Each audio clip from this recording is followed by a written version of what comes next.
Well, hi everybody. Welcome to Stratosphere Lounge. I'm your host, Bill Whittle, and the live comment section is alive with chatter. We just showed chapter one of the animation I've been working on for 7, 8 months now, I guess. It is really fun. It's really getting there. I'm feeling very good about it. The response here has been pretty good. If you're tuning in now, we will run it again after the show is over, but we will not record it. So if you're watching this on YouTube, you're out of luck. I don't really want to go out with it just yet. It'll be available to the public soon. I would say certainly within a month, and almost certainly virtually certainly before Thanksgiving for members.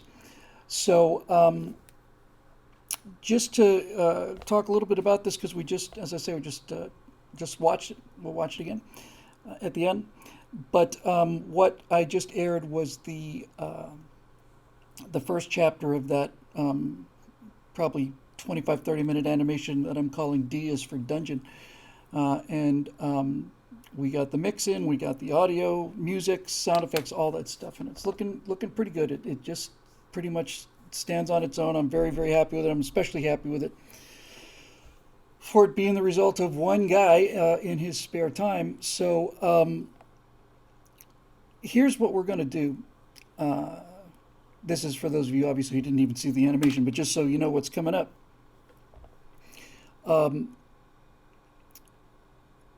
After the show is over tonight, I have a conference call with Alfonso and Jeff Mark, who's producing this with me. And we're going to set up a time for the table read. So next week, I'm virtually positive next week, we're going to do a Zoom recording of the table read of the entire show. I'll get to that in a second. Eric, just ask me again if I forget.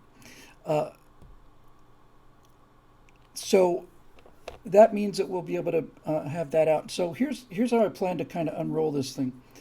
I'm going to have a finished chapter one, which I think looks pretty good. And we're going to have a table read of the entire script, including the first part that's already got the animation finished, because we need to lay in, we'll eventually need to lay in the higher quality recording. This one has essentially scratch tracks because we haven't recorded the final audio yet. But then what I'll have is I'll have the chapter one thing, and I'll have a table read of the script. Both of those will be available to see for members only. I don't want to go out public with this yet.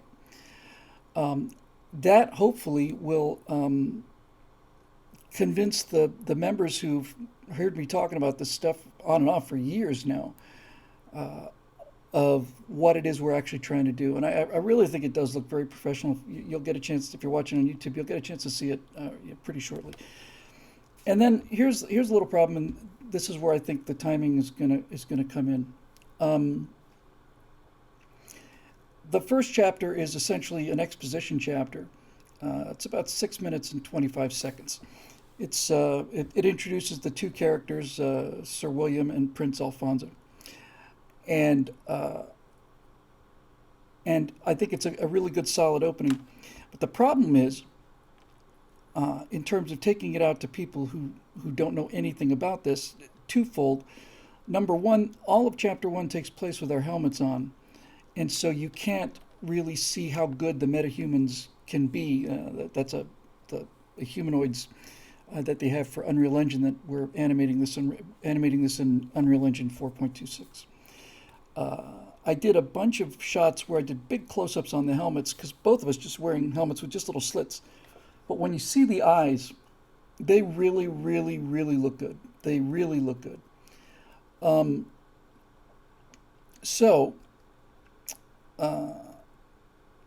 Yeah, I'm Prince William. I'm sorry, I'm Sir William of the White Hill, and he is Prince Alfonso of the Inland Empire. A little joke for those of you in the Los Angeles area. So, one problem is that it doesn't show us without the helmets on, and the second problem is, with the exception of the flames showing you that this horrible nightmare place is actually Democratic Party headquarters, there's not actually anything political in it. And since the whole purpose of this is political satire, when I go public with this to try to get, do another membership drive, I need to be clear about how that will work. I don't want to make the table read public because of spoilers. So, what I'm going to do next, like starting tomorrow, is I'm going to go through the script and I'm going to find 3 or 4 places where 1 or 2 lines show what this thing's about. There's one place, for instance, early in the script where this howling mob of orcs comes running, and I say, Zoe's been there before. That'll become clearer as we go on. And I say, what are these ill-favored creatures? Say they're antipods. They have the countenance of crocodiles and the hearts of hamsters, and so that, and maybe one with Pelosi, who I've got a great model, 3D model of this zombie nurse with the with the white eyes, and she's wearing a mask, and there's blood everywhere, and she's going to be floating there. A line or two about Pelosi, a line or two in the final chamber with this gigantic fossilized mummy with Joe Biden talking about the hair on his legs echoing through this ossuary with all these skeletons kneeling on the ground before him and that kind of thing. So I'm just going to simply do 3 or 4 little scenes to show how the satire works. And then I had a idea I liked an awful lot. The way I'm going to handle this is I'm going to show the first chapter, which I just showed. Then I'm going to show a scene from inside the dungeon. It'll just be like a cut to it. And we'll both be wearing we won't be wearing our helmets. So you'll see us in there in some location, and he'll have a line, and then I'll say a line, and it's one of these Shakespearean curses, get thee, thou mewling onion-eyed line. And then somebody off camera will say, mewling onion-eyed pigeon egg. You, thou mewling onion-eyed pigeon egg. Cut. Somebody say cut. Ring, rings. And then you'll hear the voice off camera. This is all animated, obviously. It's all inside the frame.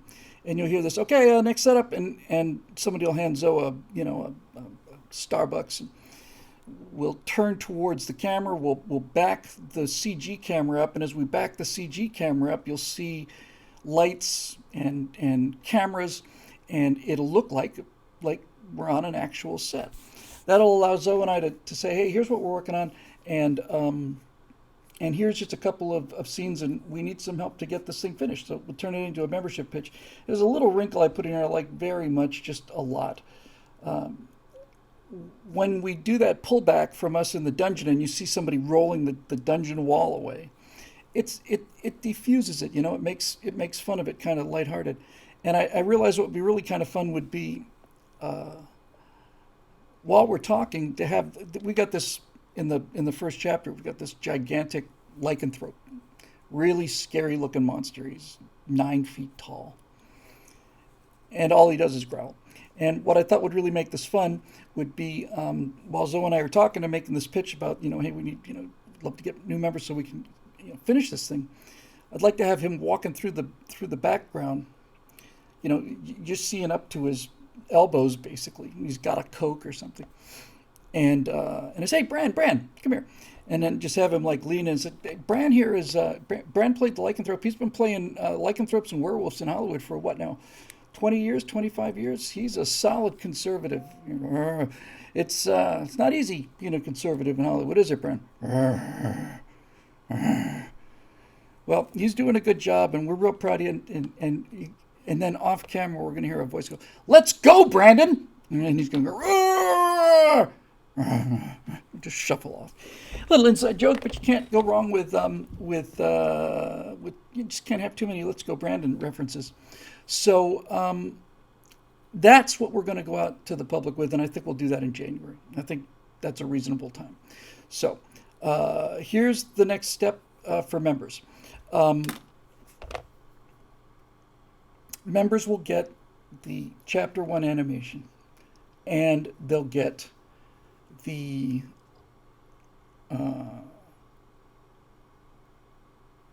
the table read, so they get to hear the whole script, and that's just fun. We're going to be recording every aspect of this process to get the members involved with it. It's got to be for members. We need to get more members so that we can make stuff like this go out there for the public. So we'll record the table read. Members will get that, so they'll get to see that and the whole script. I certainly have no intention to ask the members to do anything more than what they're doing already. But since they'll get a look at it 3 months before everybody else, if they want to hit the PayPal tip jar to help us, put some cash in there, that's how we're basically paying for this thing. That would be great. And then come January, I think when we have that whole thing finished, the completed first chapter, including the sound and the music and everything, the scene where we break the fourth wall and come back, a couple of scenes, and then Zoe and I turn to the camera and say, hey, we just think this is the way to get conservative principles across. The models we've got, the model for Zoe looks so much it looks more like Zoe than Zoe does.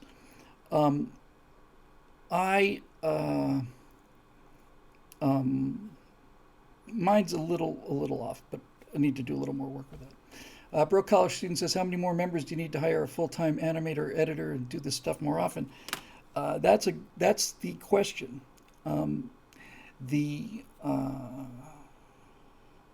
This took quite a long time, a very long time, because it was done by yours truly in between, anywhere from 8 to 10 political videos every single week. There's a way to do this with online talent, but ideally, there's nothing better than having people in the same place. We certainly have room in the studio for that. One other thing, and I know this is hard for you on watching on YouTube because you didn't see the thing I just showed, but I kind of did that on purpose because I'm kind of trying to drum up interest in it. I kind of want you guys anxious for it.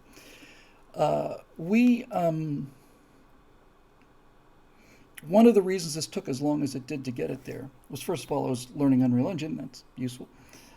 Although I didn't have to learn things like camera placement, and I've been working as a director since I was 16.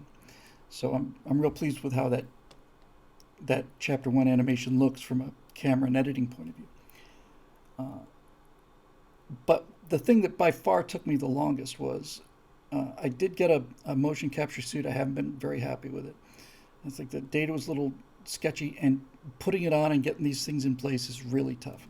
So I've ordered a new suit. I've ordered a Rococo suit. Because of the chip shortage, it won't be here till January. But everything in that opening chapter and stuff that we're going to be doing next too had to be done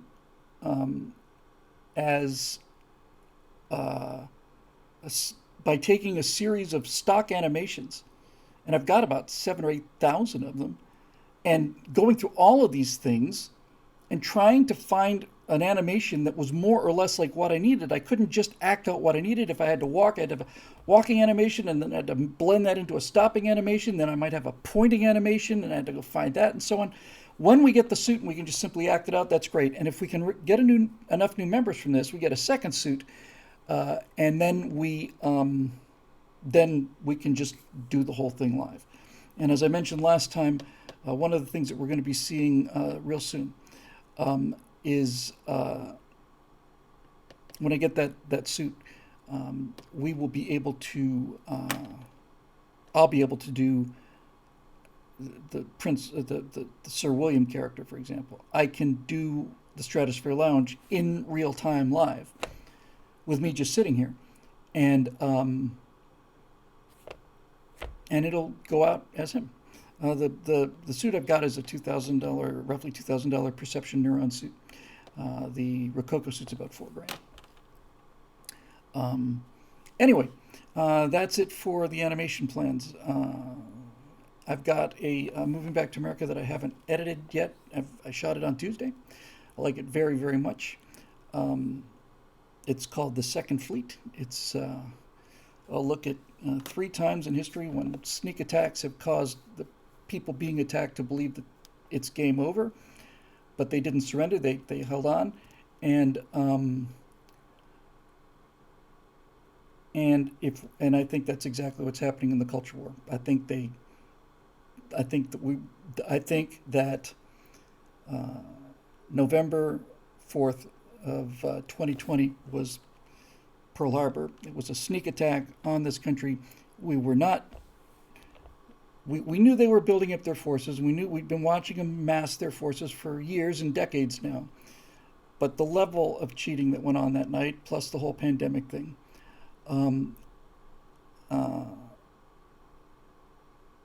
I just think was a sneak attack, and we've been stunned ever since then. But in any event, the three examples I chose, the Ludendorff offenses from World War One, Hitler invading the Soviet Union in World War II, and the Japanese attack on Pearl Harbor in World War II.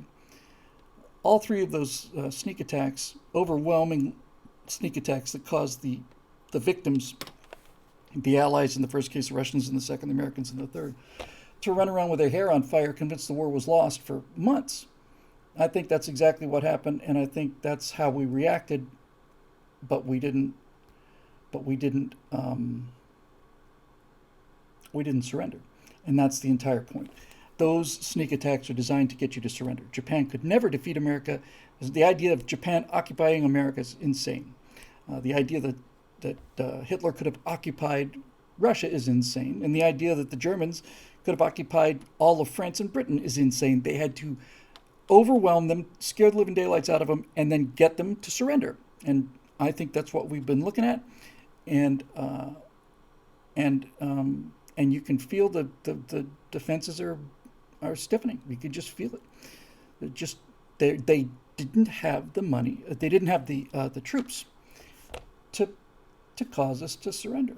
They scared the living crap out of us, and they damaged and destroyed a lot of stuff, and they're not finished with that yet. But once that offensive is over, then you got nothing left. Then the momentum switches, and I pretty much just gave you the whole show. You'll get to see it tomorrow.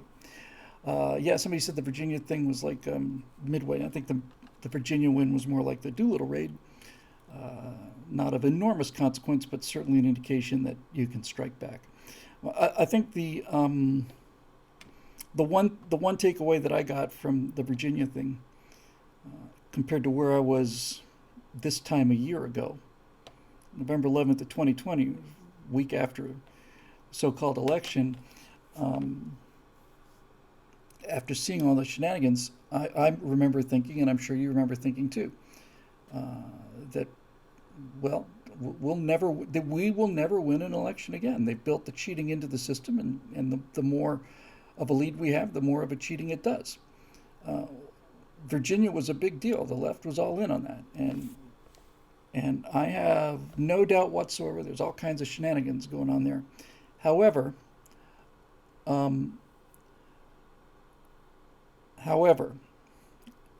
what Virginia showed me, and as somebody else pointed out, New Jersey was very close. It was a Democrat, but a law and order police guy won in New York. He'll turn that town around. What Virginia showed me was that if there's enough of a win, then they can't cheat it. That it has to be pretty much overwhelming. I know there was cheating in Virginia. Somebody sent me an email the day of the election saying that I don't have this verified, but somebody said on the day of the election in Virginia, the single largest Democratic precinct just wasn't reporting. And general consensus was it wasn't reporting because it didn't know how many votes it had to create in order to get the win. And I suspect that what happened to them was that they realized that they can't have this one precinct have 3 times the number of people that were in the precinct, that the margin was too big for them to cheat. Every county in Virginia, every county went Republican compared to where they were in 2020. And that's because a year ago, Joe Biden was a former vice president. And now they know what they got. And no matter how well the press shields him, the press can't shield the American people from $4 gas and can't shield them from inflation, and it's going to get worse and worse and worse. 2022 will be a big deal. And then if we can recover the presidency in 2024, then we will have 2 years to fix the electoral system, which to me is more important than the wall or anything else. Let's see. Cody MacArthur Fed says, Bill, now that they lost in Virginia, they're going to take that as evidence that they need to go overboard on the cheating. That's going to mean they're going to be on edge and making mistakes. Yes, not only making mistakes, I'll say something about this too. This is one of the lines I used a lot today in this, on Tuesday in this Moving Back to America called Second Fleet. When Hitler invaded Russia, within the first 2 or 3 days, they moved so fast. The entire Red Air Force was destroyed on the ground. The Russians just couldn't believe it was happening. I think they destroyed something like 15,000 aircraft in the first 2 or 3 days. And when the first wave came in Pearl Harbor, multiple reports of these planes coming in low under the radar and having the Japanese pilots looking down at kids playing baseball or housewives hanging up laundry and waving at them, waving and smiling when they first started dropping bombs in the harbor. Most of the naval personnel, military professionals, thought that it was a training exercise because, as I said in the show, I'm giving you the whole show, but as I said on the show, I know that sensation from the morning of September 11th. You simply cannot believe it's real. I cannot believe it's real. So, my point about this and my point about them cheating is this, and about what happened in 2020. You get one sneak attack per war, right? You get one sneak attack of that magnitude. The day after Pearl Harbor, you couldn't fly over Hawaii in a Japanese airplane and not get shot at. In fact, after Pearl Harbor, the Japanese didn't get within 500 miles of Pearl Harbor. That was it. They got their they got their damage, brilliant success, tremendous damage, but you get one of those. So the reason I bring that up is when 2022 rolls around, and especially when 2024 rolls around, they will not be able to do what they did in 2020. If you think that there's 2 or 3 conservatives watching the polls at these various locations in 2020, if you think there's going to be 2 or 3 people there in 2024, no. There's going to be mobs of people outside. And if they try to pull this, hey, we're stopping the counting for the night, this business about what we saw at the, was it State Farm Center? Oh, everybody, we're stopped counting. I'll go home. They gone? Everybody gone? Bring them out. And that's not going to happen again. So we'll see. We should be prepared for them trying something new. But we're going to need the presidency and the Congress back in 2024. And then in 2 years, on day one, the president has to say we are going to standardize a fail-safe system of American elections. And even the border thing is like, is it? Yes, it's everything's on fire. I know it. Everything's burning. I'm not trying to say everything's swell. It's not swell. It's terrible. It's going to get worse. But you do enough of this business where firefighters and policemen and hospital workers and pilots are quitting their jobs over being told to take a vaccine. And meanwhile, 400,000 illegal aliens are coming over the border completely unvaccinated. You can't get away with that forever. This is what I'm talking about, but you have to give it to them. If it's what they're saying versus the ideal perfect solution, then we lose. If it's their plans versus our plans, then we win. So we'll see. Anyway, and Political Animal says the Republican Party is still not moving on election integrity at all. That's because the political party, the Republican Party, is useless. It's a weapon for the last war. Since I gave you everything else on this Moving Back to America, I might as well make the point on it. The reason I called that episode the Second Fleet is because the fleet that was sunk at Pearl Harbor could never have touched the Japanese in open ocean. Never. That fleet was obsolete. USS Arizona was commissioned in October of 1916. It was pre-entry of the U.S. into World War I. It was slow, it was undergunned, it was underarmed, all of the fleet stuff, even the first carriers, Yorktown, Lexington, Enterprise, they were obsolete compared to the Japanese carriers. The fleet that we had at Pearl Harbor went to the bottom of Pearl Harbor, and when they were able to salvage them, and they salvaged almost all of them, when it came time for the drive to Japan, the battleships that had been at Pearl Harbor could not travel with the fleet. They would go on shore bombardment missions, but they couldn't travel with the fleet. And they couldn't travel with the fleet because they were too slow, too undergunned, too underarmed. The fleet we built, is my point, the fleet we built after Pearl Harbor was the fleet that beat the Japanese. The fleet that was there at Pearl Harbor could not have beaten the Japanese, and you didn't get to build the second fleet until you lost the first fleet. And that's exactly what I think is going to happen in the culture war. That the society that we had on November 4th of 2020 was not up to defending this country against the leftist attack. It just wasn't. And so we're going to build a country that is going to be orders of magnitude more powerful than the one we had before. We're going to build a country that is going to be capable of defending against this kind of attack, which none of us saw coming. So, anyway, that's what that's about. They're failing, and they know it. And the pop culture, you've heard this before. I'm not going to talk Star Wars again, other than to say that 4 or 5 years ago, when things were getting worse and worse and worse, and I could see that things were getting worse and worse and worse, I was listening to Doomcock, Hail Doomcock, and he's reporting now that Kathleen Kennedy, who was the sponsor of the whole woke Star Wars trilogy, sponsor of Indiana Jones 5, where Indiana Jones is replaced by this willowy thin British chick, Star Trek Discovery, all this stuff, she's apparently been fired. That trilogy with The Last Jedi is going to be written out of the history. Somebody like Jon Favreau is taking over. Favreau is wonderful. He's a guy who directed a lot of the MCU stuff, but he was the director of the first Iron Man, which is what made Marvel Marvel. And he loves Star Wars.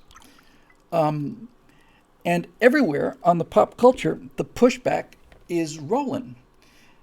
And that means that the society will follow in about a year or two, and then the politicians will probably follow in 3 or 4 years. But the Republican Party that we have now is like the fleet that we had at Pearl Harbor on December 6th. Been there for a long time, established. We think we can depend on it. It's obsolete, and the only way we're going to build something new is for that thing to go down in smoke and ruin. I'd love to tell you differently. It'd be nice if it was true. But people aren't built that way.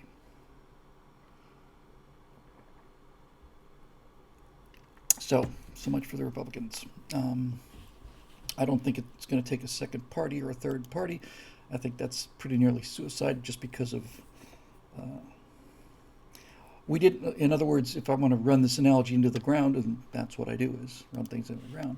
If I was to run the analogy into the ground, I would say that we did build that second fleet, which was completely unlike the first fleet that we lost.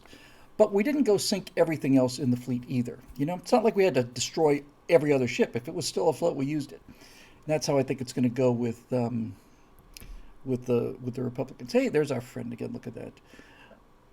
It's good to see you, Julius. DF RSS says, I have a question. My home country of Lithuania has a mass migrant problem from Belarusians using them as weapons and sending them to us. My army wants to recall me from inactive reserves and deploy me to protect the borders. The problem is I am currently in U.S. Army.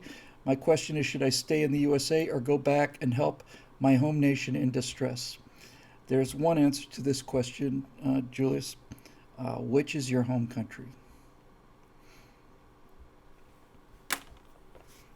And when I say that, believe me, I'm not being flip. I deal with this with my wife on a daily basis.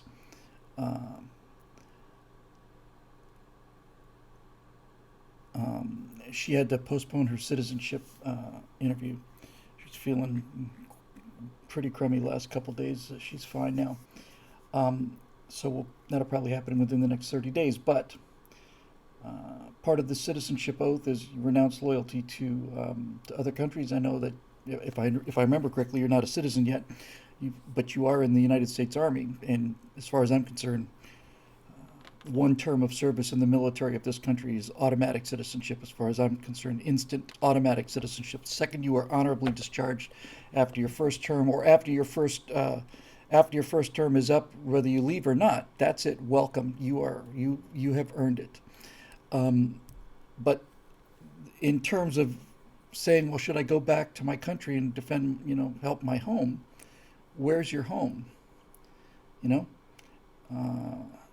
when Natasha often compares things from Russia to here, and when she went back to Russia for 3 weeks, a month and a half ago,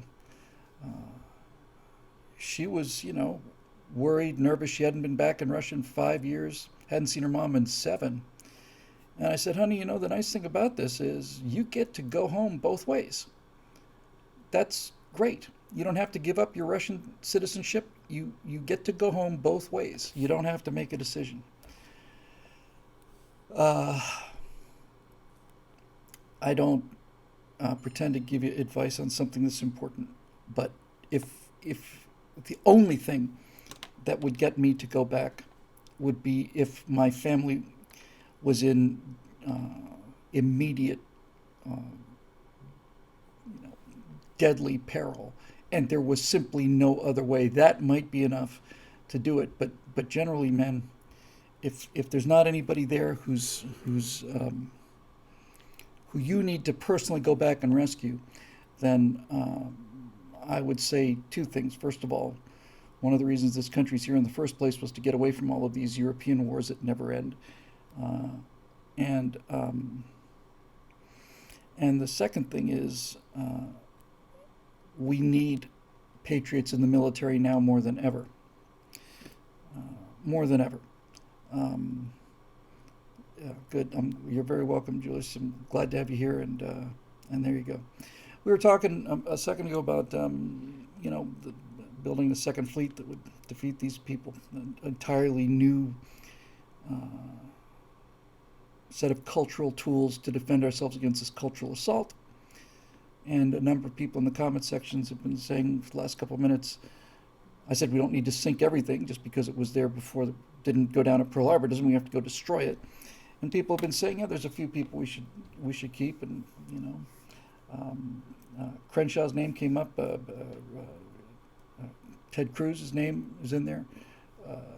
DeSantis is astonishing, and yeah, you don't have to throw those people away.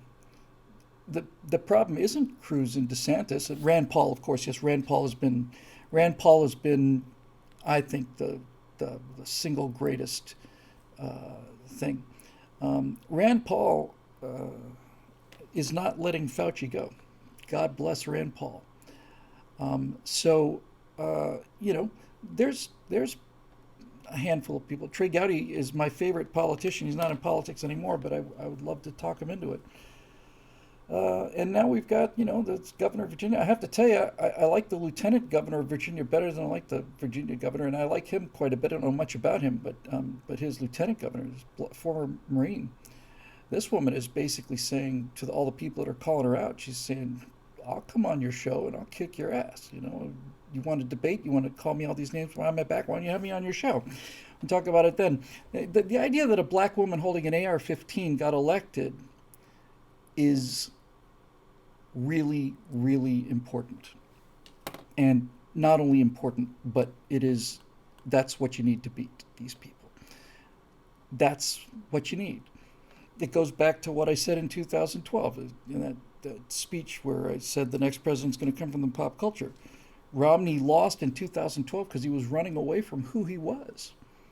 He shouldn't be saying, well, I'm not really that rich. No, I have $150 million and I earned any penny. I didn't put a gun to people's head and take their money against their will. That's the government's job. It's what Democrats do.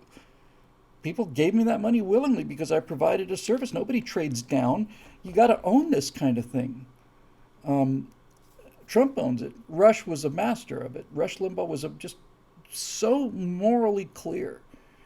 But Rand is great. He's just a bulldog. I have met him in person, and he does not have a tremendous aura about him. He's not. He's not. I don't know. There's a quality in presidents that he doesn't seem to have. Uh, but then again, uh, the current guy in the office is, you know, negative charisma. It's going to be interesting, and I'm going to go with what I almost said. I censored myself at the last second, but I'll uncensor myself. It's going to be fun watching uh, Biden get worse and worse and worse, and it's going to be fun trying to decide when they're going to do their 25th Amendment shuffle. I thought originally that this was going to happen quite early. In fact, I thought when it was clear that this election travesty wasn't going to be overturned, I thought that Biden would be president for 6 months.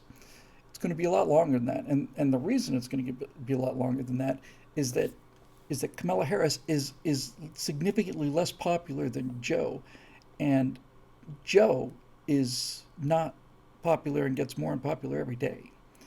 So I think they were saying, hey, great, we'll just put him in there, get elected, fool all the rubes, and then we'll just do the big switcho. And now I think they realize we don't want to do the switch, because if we do the switch, it's going to actually be worse. And that woman is just, yeah. Marisha said that she has record disapproval. Vice president's numbers usually don't have quite the swing because they don't have quite the exposure. She's at 28% or something, and that's because nobody's really seen her. Wait till she's going to be the next president. Okay, all right. This is what happened. Yeah, they flew over and they bombed the living crap out of everything, and everything's on fire. And I'd love it if it wasn't true, but it is. So that's what's going to happen. But wait till there's a crisis, and they have that constant pathological laughter, or wait till she tries to talk to the country about some major problem that has to be dealt with, and goes into that, that talking to the kids about space kind of thing. Are you going to see? There's no there. There's nothing there. She is an appeasement machine. She's the appeasement bot 9000. All she knows how to do is try to make people feel comfortable. And this is what it takes. Be nice if it weren't true. Yeah, Marisha says we need to find the equivalent of the Harris equivalent of "Let's Go, Brandon." I have no doubt it will reveal itself in the fullness of time. It's we did a right angle on that too. I think Steve's right angle was that this thing is just really getting to them. Really getting to them. They're talking about making it illegal now. Good. The whole point of "Let's Go, Brandon" is that what we want to say has been censored by you people before. So by all means, keep the censorship up. Their offensive will fail. It's been a tremendous success, but it's out of steam, and once it's out of steam, it's over. So there you go. All right, I'm going to continue to deal with the questions at BillWhittle.com members first. I'll take a quick look. I can't do a lot tonight because I've got a little editing to do, and I've got a conversation with Prince Alfonso, Sweet Prince,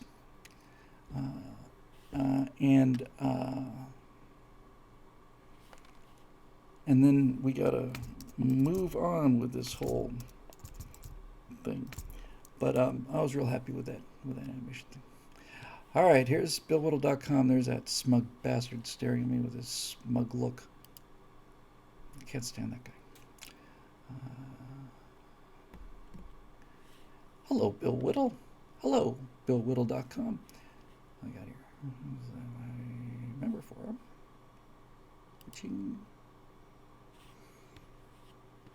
Stratosphere Lounge questions and more. Here's even more questions for Bill. Let's see what we got in here. Oh, wow. Okay. Hang on. Good. Good. Great. Okay, fantastic. Let's deal with these, and then if we have anything left, we'll go to Meta. Somebody asked me in the comments about what do I think about Meta. I don't. You know, when Google became Alphabet, that was weird. But of all the things I've seen, really, I think one of the most remarkable things I've seen, and I don't know why we're not using. It's like, you know, we're just so hopeless at this. We're just speaking as a movement, just as the conservative movement. There are so many just powerful weapons that they just leave lying on the ground. And one of the pointiest ones, maybe not the most powerful one, but the pointiest one is, why did Google remove "Don't be evil" from their corporate mission statement?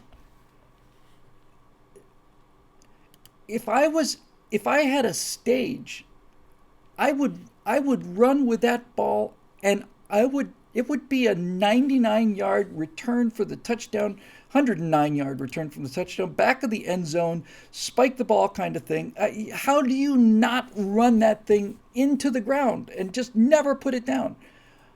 Why? Hey, okay, well, if we're all just a bunch of crazy people imagining all this stuff, then why is it that Google removed "Don't be evil" from their mission statement? What does that tell you? What does that tell you? I know what it tells me. Anyway, let's have a look here. So we got a question from Marusha Dark here. Hey, how about that?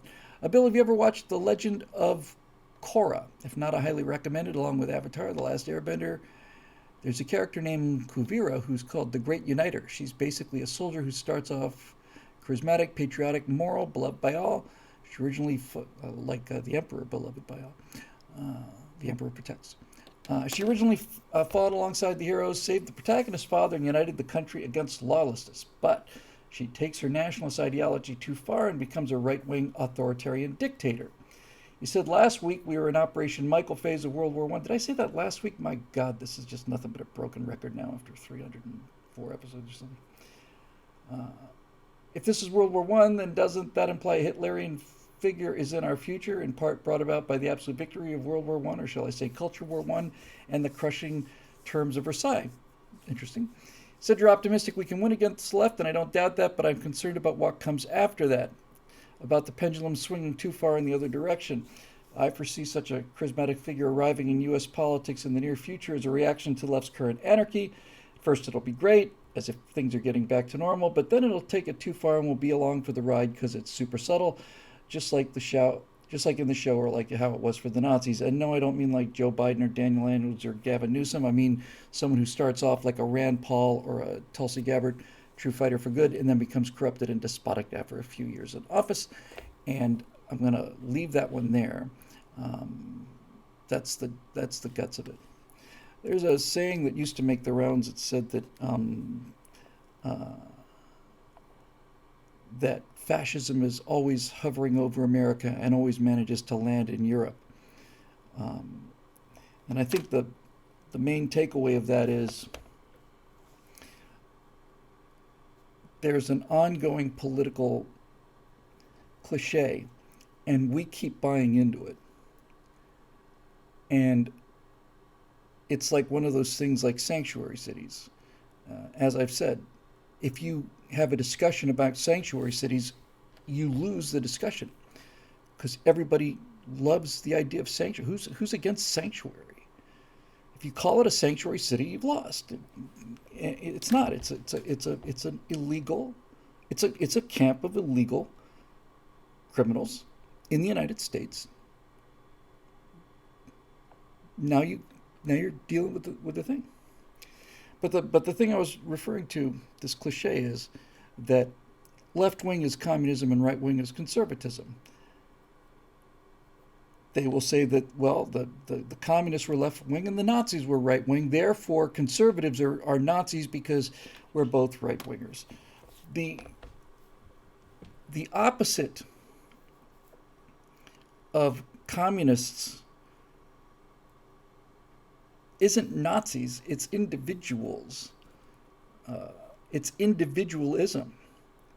I don't remember who said it. It might have been Dinesh D'Souza. It might have been Mark Stein. It's been out there. No, I think it was Greenberg. I think it was Jonah Greenberg, who said that the difference between communism and Nazism is like the difference between Coke and Pepsi. This whole left wing and right wing thing comes from a European parliament. It might have been the German Reichstag, where you had more progressive people on one side, more conservative people on the other, but they don't really apply to us. We just kind of go along with it. Most of the time, it doesn't hurt us. But when they say that the communists were left wingers and Nazis were right wingers, and we identify ourselves as the right, then we've just basically pointed ourselves into the fact that, hey, well, I guess we're Nazis. We should not fall into that trap. We should not be calling our economy a capitalist economy. All of these things are psychological warfare that are built into the language from the left. And they put us at an enormous disadvantage right out of the gate. The Nazis and the communists were the same thing. What's the difference between the Nazis and the communists? Both in favor of disarming the population, both with charismatic leaders, both with all-powerful states, both with powerful political parties, both suppressed any kind of opposition. Both of them committed mass murders. Both of them locked up their opposition. Both of them were about the idea of the state crushing the individual. All of these things they had in common. Cult of personality, all of it. The Nazis and the communists were exactly the same, except that the communists were class-based collectivists and the Nazis were race-based collectivists. But that's it. They're the same. Modern conservatism is opposed to both of those things. We are opposed to both of them. Yes, Eric Blake points out something I say every chance I get. Nazi is short for National Sozialistische Deutschland Partei, something like National Socialist German Workers' Party. You can't spell Nazi without Socialist Workers' Party. And we keep walking into this trap, walking into it. And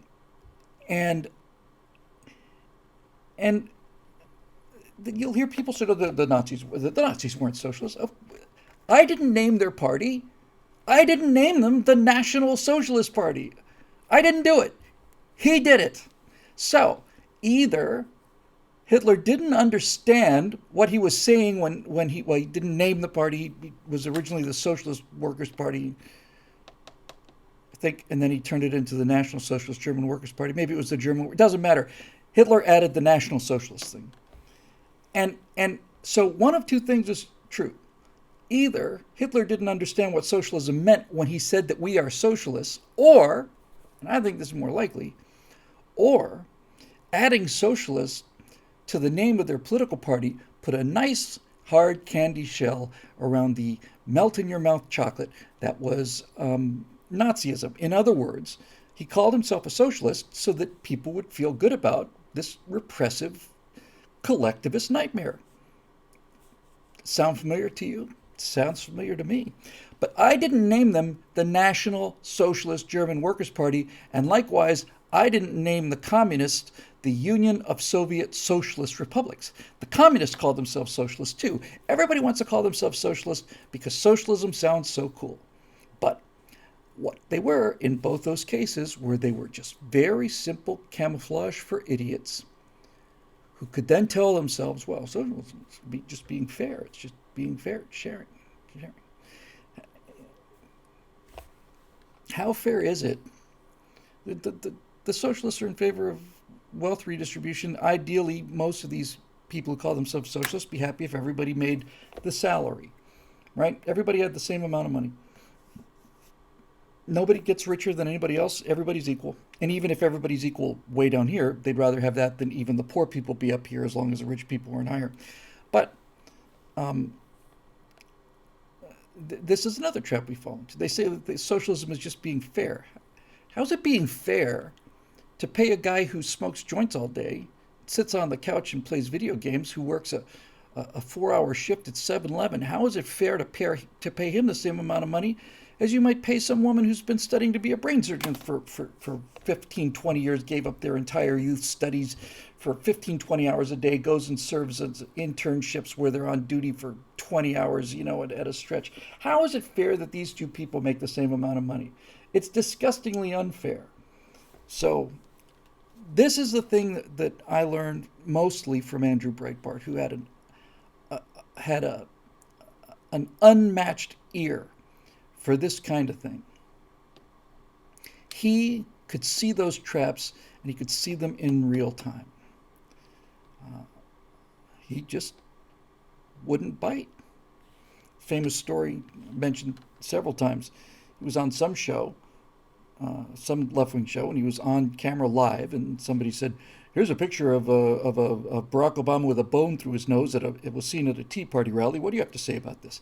And instead of him saying what any of us would have said, which is, well, first of all, I've never seen a sign like that, and secondly, if we saw this, well, there are no racists. He didn't even get on the table. He just said, "Why are you asking me this? Why aren't you asking your co-host this?" "Well, you're He said, "I didn't make the sign. I don't know who made the sign. So why are you asking me about the sign?" He wouldn't play the game. He wouldn't walk into that kill box. In February, it will be 10 years since he's been gone. I'm glad he didn't live to see this. I'm not, actually. I'm not glad about that at all. And by the way, one final thing. If we're going to wallow in our own crapulence here, I don't know how many times we saw people, and continue to see on a daily basis. I hope this person dies of COVID.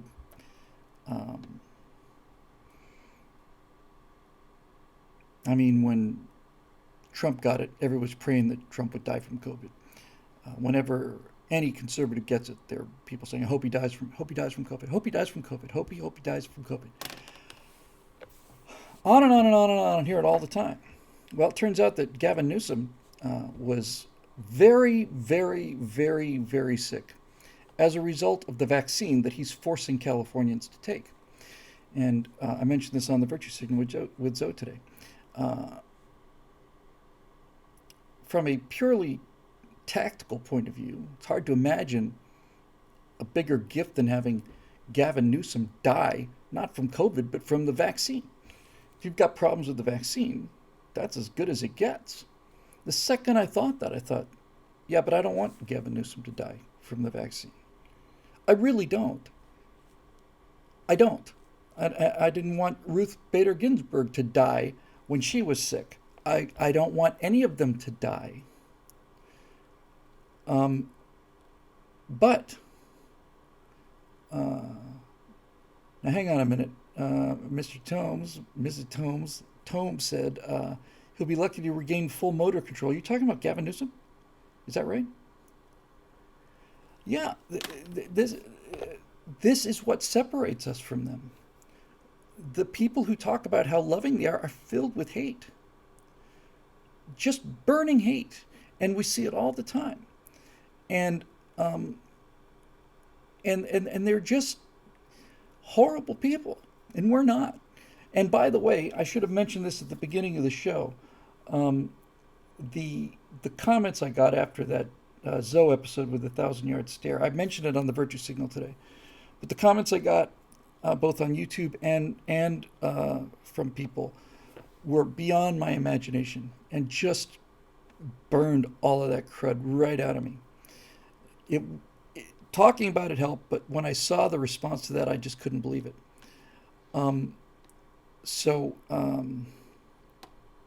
Thank you for all of that, all of you. Thank you very much.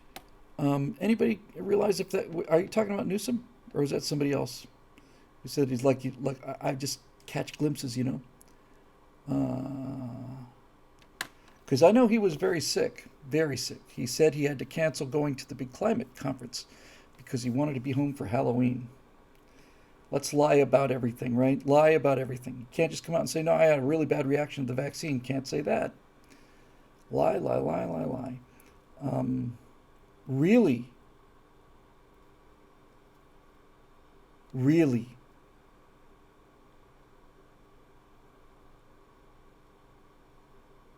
Well, CP Tomes is saying that what is it? Julian-Barr syndrome, that Newsom apparently developed, is saying that he may have permanent loss of motor function or something.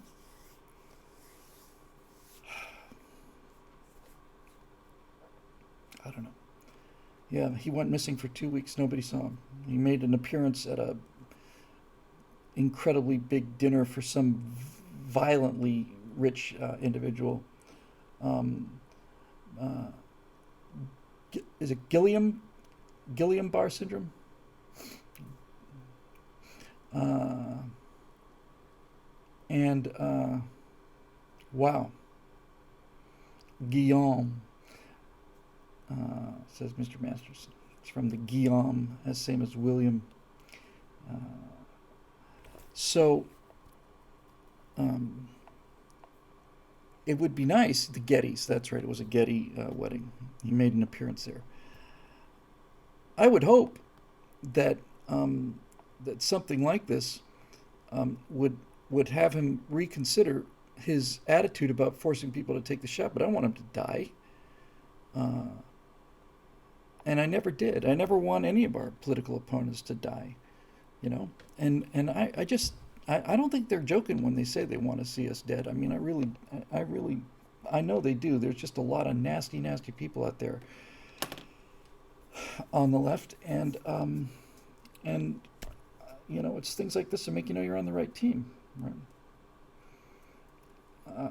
Somebody asked earlier, there was some discussions before we started the show about Rittenhouse and the verdict and stuff. But there was a moment that I saw, and I have not been following this closely at all, but I just saw a clip of it from, I think, from Mark Dice or something, just before I came in. And the prosecutor is asking Rittenhouse, he said, so why did you go over there? Why did you just go over there? He said, because there was a fire.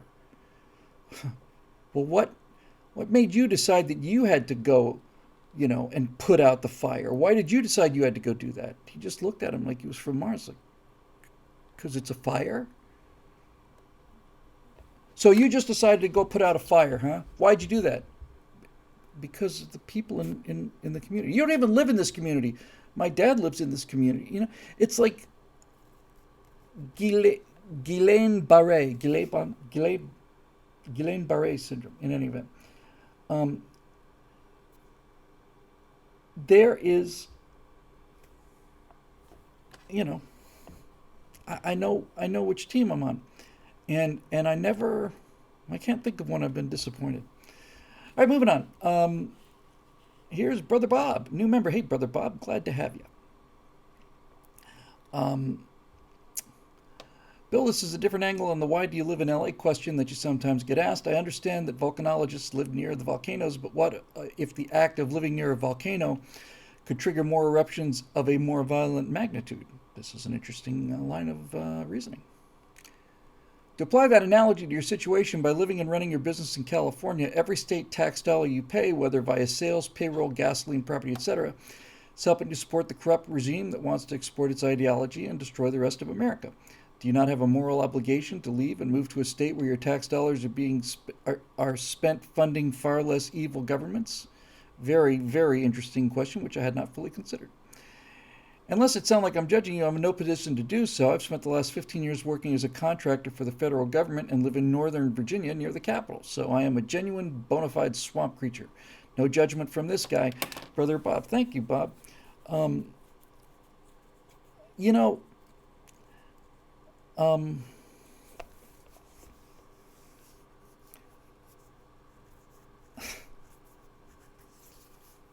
I don't know what it is.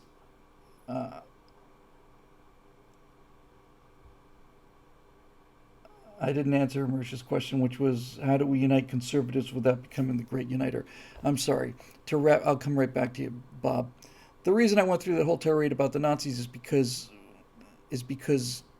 the argument is, okay, so the Treaty of Versailles meant you had militaristic Germans, and then the Treaty of Versailles brought you Hitler. And the point I was trying to make is we're not cut from that cloth. We're not cut from that cloth. The the right is not the right wing of Europe. The people who are opposed to the progressives in this country are the kind of people who are opposed to collectivism in general. So they're not going to become tyrants, and if they do, then they get booted by their own people. This was the point I was trying to make. There was nothing right wing about Nazis, and there was nothing right wing about the culture that Hitler came from. At least not as we understand the term. So, if the argument is that that you had a populist who became a tyrant, he became a tyrant out of the material that he was made from. So, we just not built that way. And I don't think certainly it would look. Tyranny will fly in America. All I have to do is look out the window, but it is opposed by most of the people in this country, and it is certainly opposed by the idea of this country. And I don't see anybody riding to power on a tyrannical platform that's not on the left, because the right is opposed to it. Anyway, back to the question of why I'm still here. I think it just comes from, 20 some years in Florida.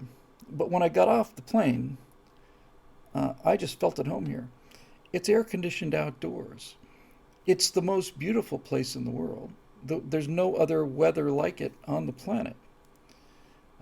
I get to have this fabulous hair if I live in California. If I lived in Florida, I'd be back to this pom-pom that I used to have stapled to my head.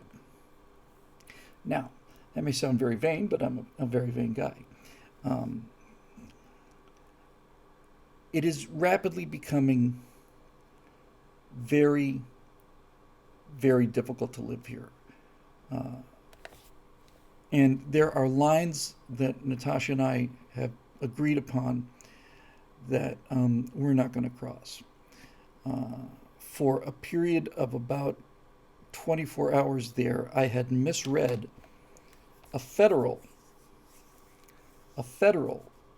mandate.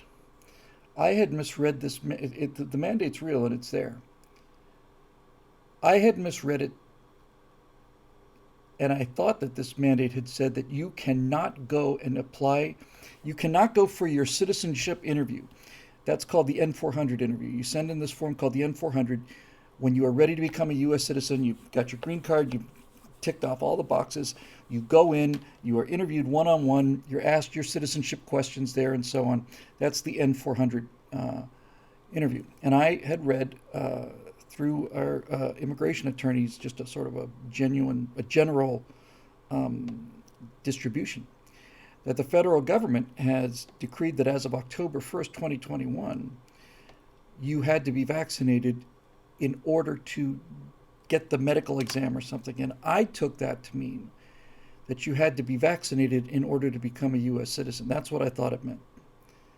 And when I told Natasha that, then she just said, all right, F it, I'll stay on the green card. I said, all right, well, yeah, me too.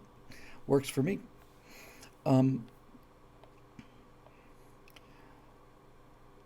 As it turns out, that tyrannical rule is still in place, and moving to Florida doesn't solve that, by the way. This is a federal issue. What I had misconstrued about that was we had crossed that bar before it was too late. What that actual mandate says is that if you are after October 1st, 2021, you cannot apply for a green card unless you've been vaccinated, because as part of the naturalization as a legal alien, not the citizenship thing, you have to pass a medical exam, and they will not give you the medical exam without you being vaccinated. So if you're coming in and you do not have your green card now, you will not get one until you've taken the jab. And when I thought that was the case with my wife and told her this, she said no. And then she went straight to the point of it, which is, I thought the whole point of being a citizen of this country was to fight this kind of thing. I said, honey, you just passed with an A. You got a flying A plus. Exactly. Exactly.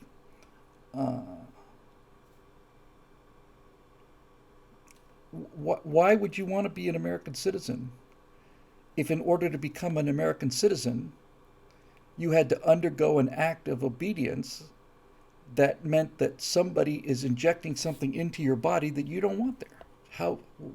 Why would you do that? Her instincts were so spot on perfect. Now, as it turns out, that was mistaken. And our immigration attorney went further. She said, as I understand it, you do not need to be vaccinated in order to go for the N400 interview. You just have to attest that you have not been in contact with somebody who's shown to be COVID-19 positive in the last 14 days. Okay. And then she said, now, you cannot go into an LA City building without being vaccinated, but the N400 interview is conducted in a federal building, and so you can do that. So, when you deal with things like that, California gets less and less attractive. And we are now in a situation which, again, I find is very encouraging. As of November 8th, in the city of Los Angeles, you are not allowed to. I mentioned this. Yes, I'm glad Broke College student pointed out. I think I mentioned this last show. City of Los Angeles says that you cannot enter a restaurant and dine indoors unless you have been vaccinated.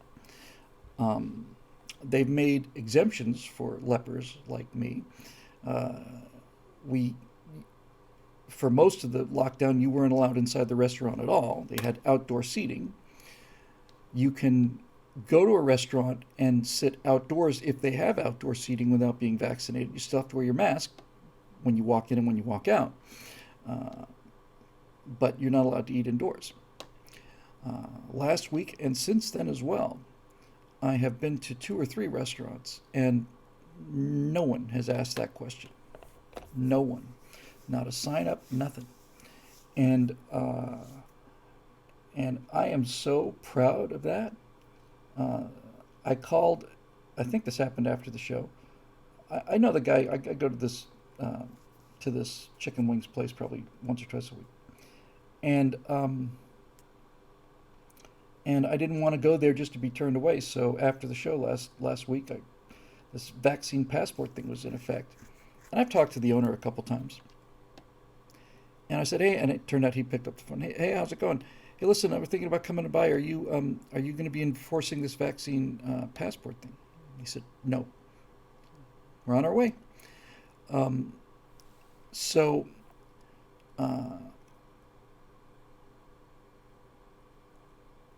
obviously, I'm not going to live in a state where I can't go to movies or restaurants or anything like that without taking a knee to these people. But what I'm seeing is that regular people are not. It's what is it, the Pope's bull against the comet? A papal bull is a papal proclamation. There was a comet in the sky. Comets have always been associated with catastrophes, and apparently the Pope wrote an order telling the comet that it had to leave. The comet was unavailable for comment. And so this is kind of what it's starting to look like. You've made a proclamation. Yes. Is it law? Fantastic. Come and arrest all of us. So that's encouraging. But needless to say, if they say that no, you can't do anything unless you take this vaccine, then we're leaving. I don't know where we'll go. but we'll go somewhere. Uh, I don't think it's going to come to that. But if it did, then we would split. As far as the feeding the beast thing goes, um, that's a more disturbing prospect.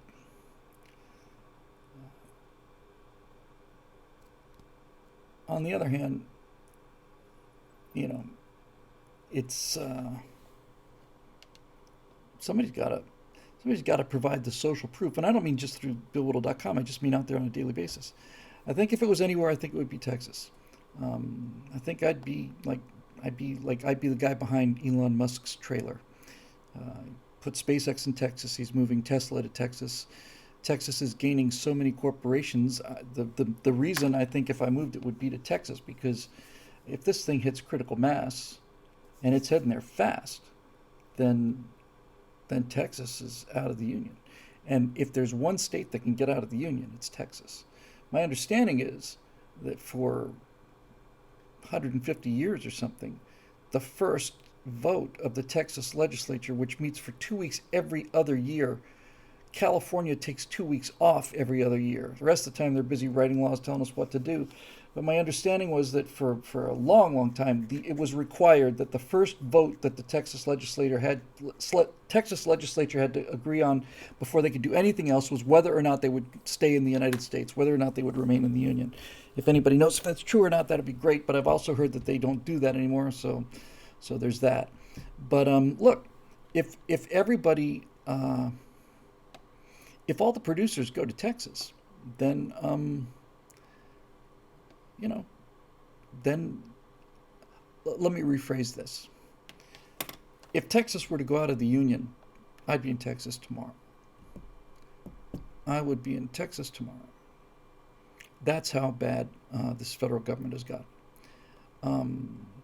Eric Blaze says, yeah, Texas is the only state that can legally secede. It's in the original contract that brought Texas into the union. That's exactly how I recalled it. And that's, of course, because of all 50 states, the only one of them that was its own nation prior to entering the United States was Texas. So, the fun thing about that, everybody talks about the divorce and the Great Divorce and all the rest of it. If Texas were to leave the Union, I predict that within 5 years, Texas would have a greater GDP than the rest of the United States. Within 20 years, without question. So let's say 10. If Texas were to leave the Union and basically say we essentially have no state tax, we are not going to enforce all of these tyrannical things, then we are the Republic of Texas. Okay. Texas has something that's essential if you're going to actually go off on your own, critical, really, and that is it has access to the water. It's got a significant coastline. It's virtually impossible to imagine a modern state that is landlocked. If you just try to imagine taking Kansas out of the Union, how do you get there? How do you get out? So there's that. I like Dallas very much. I thought Dallas was really clean, modern. My wife loves modern cities, so she's not really digging LA too much, which is getting to be more like Mogadishu really than anything else. But if everybody's rushing to Texas, then why not just do it and make the case, right? The left is convinced that we're the trouble, that we're the problem. It should make them happy that all the gun nuts move to Texas. We'll take our trivialities like engineering skills and math and stuff like that to Texas, and California can run without those things. I actually have a hope, and I'm relatively certain I'm not going to live to see this, but it's not even a hope. It's an inevitability. I think what's going to happen to California is it gentrification or is it degentrification? In Miami, the coolest buildings by far in Miami, around Miami Beach. Miami Beach um, started serious construction during the Art Deco period, and so there's some viciously cool little buildings that are extremely elegant and stylish on Miami Beach. So they were the top buildings. Then people started fleeing Miami Beach for whatever reason. And then, when I was first in Florida, when I first got to Florida, um, Miami Beach's deco hotels were all, and I mean all of them, were retirement homes. And you drive down, I don't know if Phil's still watching, but I think Phil was one who said it was God's waiting room. Somebody said that. Maybe it was Horkheimer. But in any event, when I first got there, and for the first 10, 15 years I was in Florida, you would drive down, what is it, A1A? And all of these deco hotels were just in state of disrepair. And out on the front porch area, there were just rows and rows of deck chairs. And the retired people would just go sit there. And the joke was they would just sit there waiting for the next one to die so they could all move up a row. But they were not good. And then finally, all of a sudden, and I don't know how this happens, then Miami Beach got super hot. And I was working in nightclubs in Miami Beach when it started to happen, right in the early 80s, right around the time of Miami Vice. Miami Beach suddenly got very cool, and people suddenly realized, my God, these incredible buildings, and they cost nothing because the money has left a long time ago. All of these buildings have fallen into disrepair. So we can get them for a song, and with a little elbow grease, we get them not only back to what they were, we get them to something cooler. And I kind of think that's what's going to happen to California. California, was Horkheimer. Thank you, Phil. Yeah, Horkheimer said that those lines of old people was God's waiting room. But I think that's what's going to happen to California. All the money and all of the people that make things work are going to leave. It's going to fall into a state of absolute decay. When it falls apart, the property values will be so low that suddenly young people will move in there and snatch it up, and it'll just boink, just come right back again. I don't know. It's on some level. Um, Jamold keeps asking, did the questions from the previous thread get skipped? They might have been. I'll go looking for yours in a second. I don't know.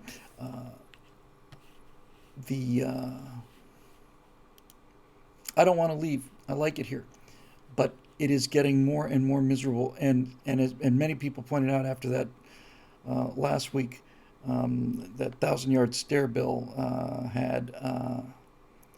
It is a toxic environment, and it hits us in a constant in a constant way.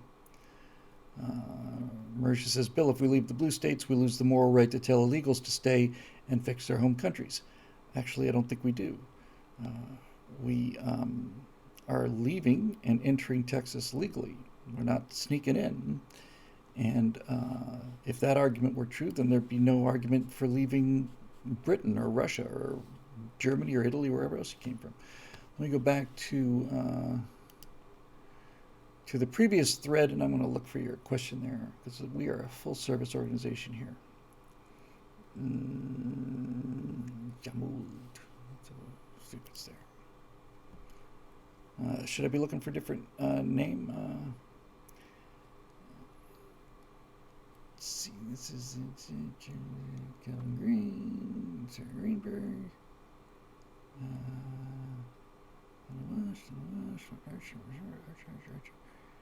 Webmaster, Lonely. X. I'm looking. Lumley. This was the one we took a look at last time. This was a very, very long issue. If it turns out that I missed a question, if you want to put it into the live stream, if you can, I will try and get to it. I got about 20 minutes left, or a little bit less. So back to the ones for this week.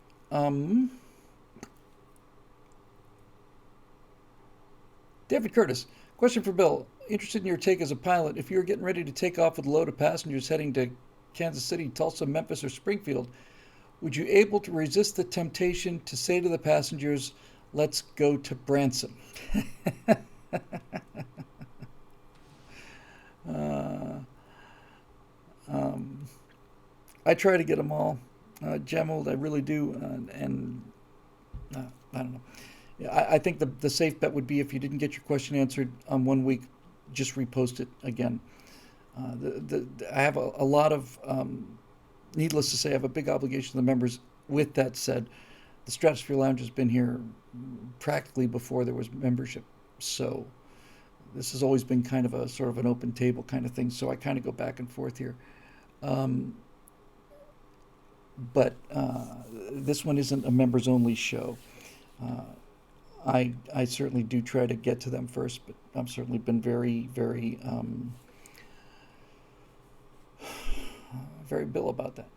Uh, I don't think I'd be able to resist the temptation to say, "Let's go to Branson." I think I'd be forced to say that. To spin this in a slightly more serious direction, I don't think I would say, "Let's go Brandon." And the reason I don't think I would say it is because the pilot's opinion is not relevant to the passengers of the plane, their political opinion.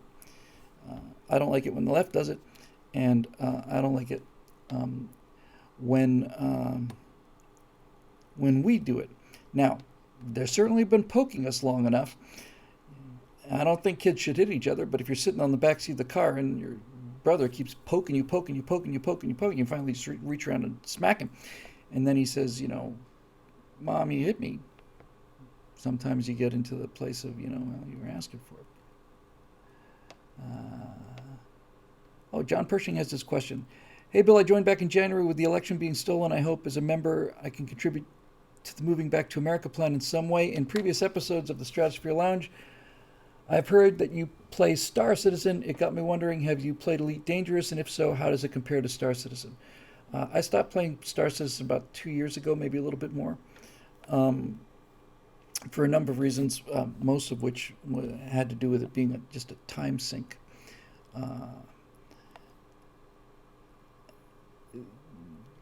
Yeah, since you asked. Somewhere around the time I stopped, like I said, a little around 2 years ago, something like that. And thanks for repeating that question, John. So Star Citizen is this space game that's raised $400 million, maybe a little more. And in 2022, they'll been developing it for 10 years, and it's still in a really buggy alpha. You go to an elevator and you die. You walk downstairs and you die. You try and get in your spaceship and you die. To answer your question about, I've not played Elite, by the way, because, like I said, the time sink. Right now, I'd be playing a lot of DCS. I've been jonesing real hard for DCS lately, real hard. But I just can't do it. I got to get this animation done. But somewhere around 2 years ago, about 2 years ago, there was 2018? I think so. The 2018 CitizenCon was in Texas. I went to that, and I thought, man, this is awesome. I had spent some money on ships and all the rest of it. And then they keep releasing quarterly updated patches. And then as we got into 2019, I'm watching these patches, and all of the things that they'd been promising, and they've been promising things for 5 or 6 years, start disappearing from the roadmap and replaced with stuff that was childish and easy. I remember very clearly there was one update when we were looking forward to the ability to salvage spaceships on the next patch, and they took salvage away and replaced it with harvesting. Now you can go around and pick up little plant modules. And I said, that's not a fair swap. And then some other major thing went out the window. It was replaced with, oh, now we have a prison that you can go to. And the game rules for putting you in prison, if you're shooting at somebody and somebody flies in front of your bullets, then you go to prison. I just said, it's not interesting for me anymore. I'm just not going to do it. And the more that this has continued, the clearer it's become to me. This Star Citizen is actually not only not going anywhere, it's going backwards. And I've been spending a fair amount of time on a Reddit called Star Citizen Refunds, which can be a little vicious, but it's really amazing how people simply cannot see that this isn't working. It's not going to work. They've just admitted it's not going to work. The whole pitch was, tens of thousands, million players all on the same server, and we're talking about all of the stuff we're going to do as an org, and we're going to have fighter wings, we're going to protect this, we're going to have shipping things, all of these things, all of the things that made the game interesting. It's not going to happen. It's not. The technology is simply not there, and they're building this code upon bugs, and the bugs just keep multiplying, and bugs that you think should have been eliminated 5 years ago, game-killing bugs, they just keep popping up. Things like the harvesting thing just get taken away as well. Now, with that said, it's beautiful, and I spent a significant amount of money on it, and I've gotten my money's worth. Driving around with friends in a rover, looking at these planets, I got my money's worth on it. But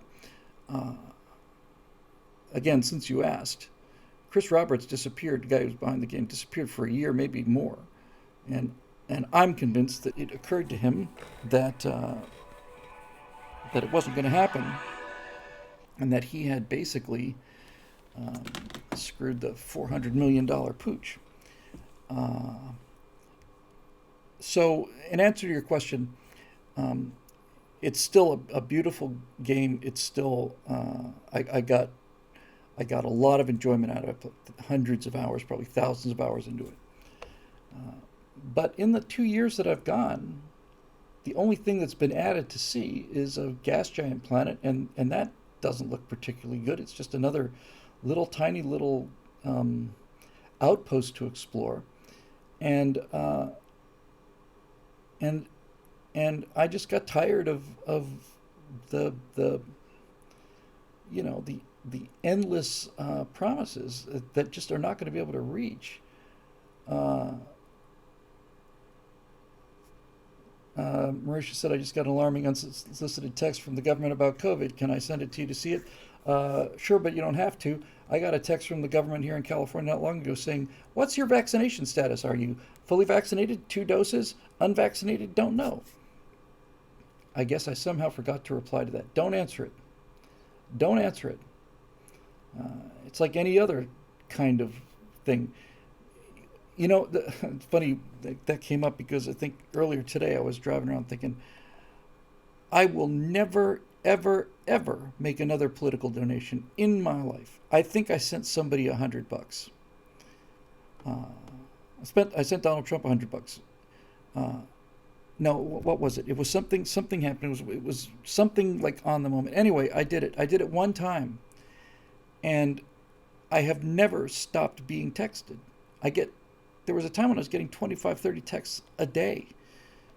Hey, it's Donald Trump. Hey, it's it's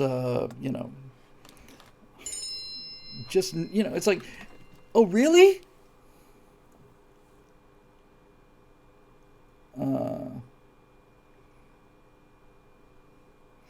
It's like, hey, it's okay, it's not, and I don't. And you don't answer them. They want the answer. If you respond, they know they've got somebody there. Somebody's pointed out that we've all heard about the Nigerian scammers. Most of them come from India now, but everybody knows how bad those pitches were. The English was wrong and the punctuation was weird. It's like, how can anybody fall for this? I found out later that they do that on purpose. That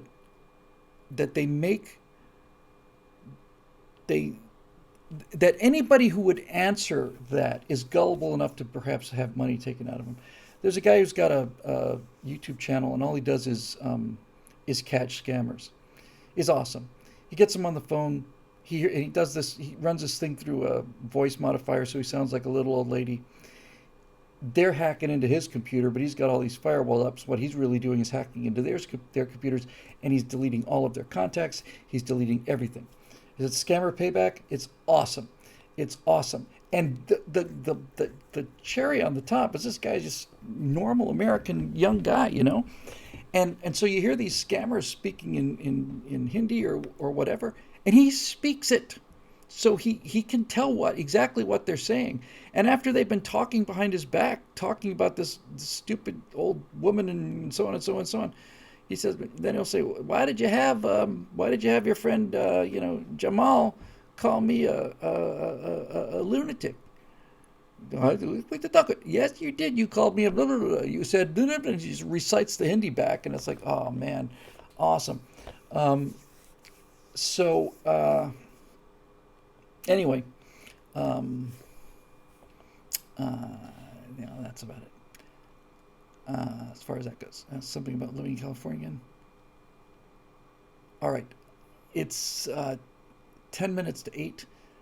I got a conference call coming up around 8, right about at 8.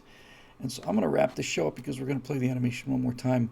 And for those of you watching on YouTube, I know this is frustrating, and that's entirely my evil plan. I really do want people waiting for this thing. And if you want to know how it's going to roll out, just back up to the beginning of the show if you didn't see it.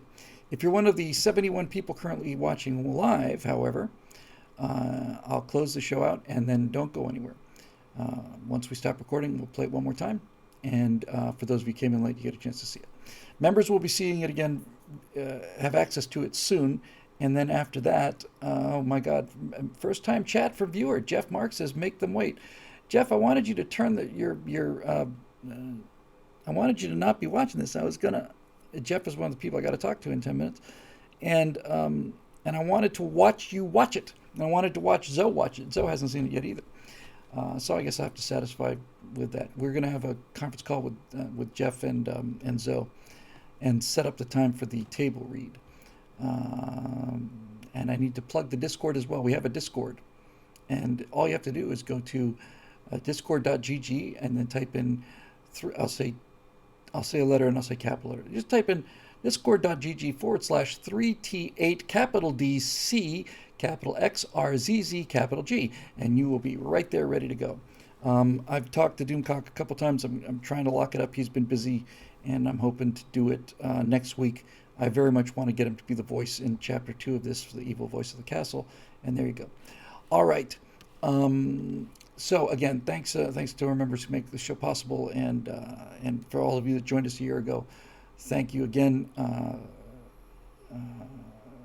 It's deeply appreciated as always, and I suppose we will see you right here next week, right here on the Stratosphere Lounge. Okay, see you then. Bye.